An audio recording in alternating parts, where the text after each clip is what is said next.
రాజధాని ఢిల్లీ ఆర్టిఫిషియల్ వర్షానికి రెడీ అవుతోంది. మీరట్లో దీనికి సంబంధించిన ఎయిర్ క్రాఫ్ట్ సిద్ధమైంది. వాతావరణ శాఖ అనుమతి ఇవ్వగానే రంగంలోకి దిగనుంది.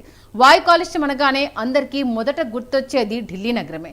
దీపావళి తర్వాత ఢిల్లీలో వాయు కాలుష్యం మరింతగా పెరుగుతుంది. ఓ పక్క పొరుగు రాష్ట్రాల్లో పంట వ్యర్థాలను కాల్చడంతో వచ్చే కాలుష్యం, మరోపక్క దీపావళి క్రాకర్స్ అన్నీ కలిసి ఢిల్లీని నరకంగా మార్చేస్తాయి.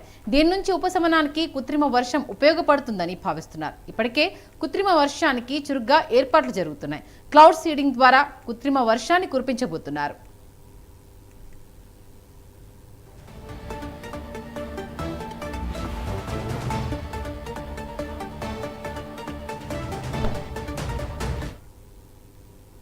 ప్రపంచంలోనే వాయు కాలుష్యం అధికంగా ఉన్న నగరాల్లో ఢిల్లీ ముందుంటుంది. దీపావళి సమయంలో ఇక్కడ పరిస్థితి మరింత దారుణంగా ఉంటుంది. 3-4 రోజుల పాటు పెద్ద ఎత్తున బాణసంచ కాలుస్తారు. దీంతో వాయు కాలుష్యం పెరుగుతుంది. ఫలితంగా గాలి నాణ్యత సూచి విపరీతంగా పడిపోతుంది. దీంతో ప్రజల ఆరోగ్యాన్ని దృష్టిలో పెట్టుకుని ఆర్టిఫిషియల్ రెయిన్ వైపు ఢిల్లీ సర్కార్ అడుగులు వేస్తోంది.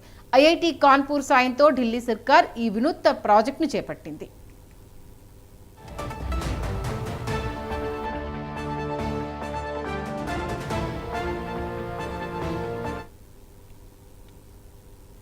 ఢిల్లీ సర్కార్, ఐఐటి కాన్పూర్ సంయుక్తంగా ఆర్టిఫిషియల్ రెయిన్ ప్రాజెక్టును చేపట్టాయి. ఢిల్లీలో వాయు కాలుష్యాన్ని తగ్గించడమే ఈ ప్రాజెక్టు ముఖ్యోద్దేశం. వాస్తవానికి ఈ ఏడాది మే లేదా జూన్లో కృత్రిమ వర్షానికి ఢిల్లీ సర్కార్ ప్రణాళిక సిద్ధం చేసింది. ఆ తర్వాత దీన్ని అక్టోబర్కు వాయిదా వేశారు.